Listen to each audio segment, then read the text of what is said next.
How do directional terms describe human body positions?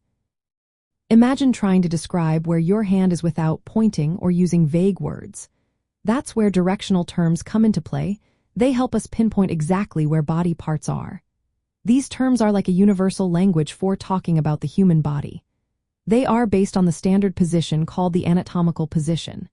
In this stance, a person stands upright, facing forward, with arms at the sides and palms facing forward. This position acts as a reference point, so everyone understands the same thing when describing body parts. Let's start with the front and back. The front of the body is called the anterior or ventral side. For example, your chest is on the anterior side of your back. The back of the body is known as posterior or dorsal. Your shoulder blades are on the posterior side compared to your rib cage. Moving up and down, the term superior or cranial means toward the head.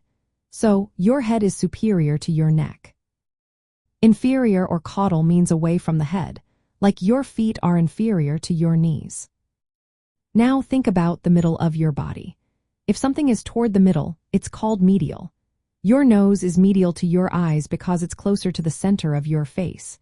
If something is away from the middle, it's lateral.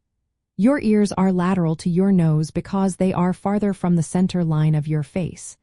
When talking about limbs, proximity to the main body is important. The elbow is proximal to the wrist because it's closer to the trunk.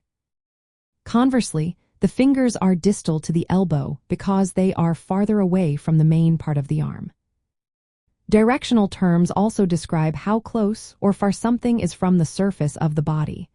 Superficial means near the surface, like your skin.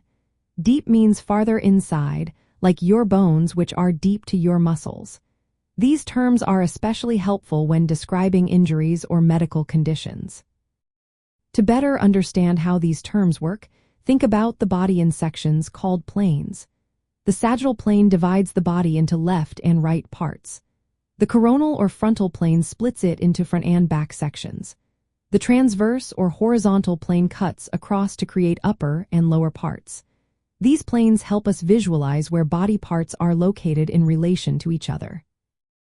Using these terms makes it easier to describe where organs are, how injuries are positioned, or how surgeries are planned. For example, saying the heart is medial to the lungs clarifies its position inside the chest. Or noting that the wrist is distal to the elbow helps explain movement or injury locations.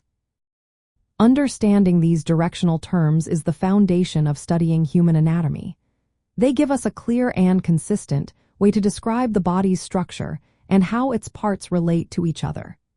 This shared language helps doctors, students, and anyone interested in the human body communicate with precision and confidence.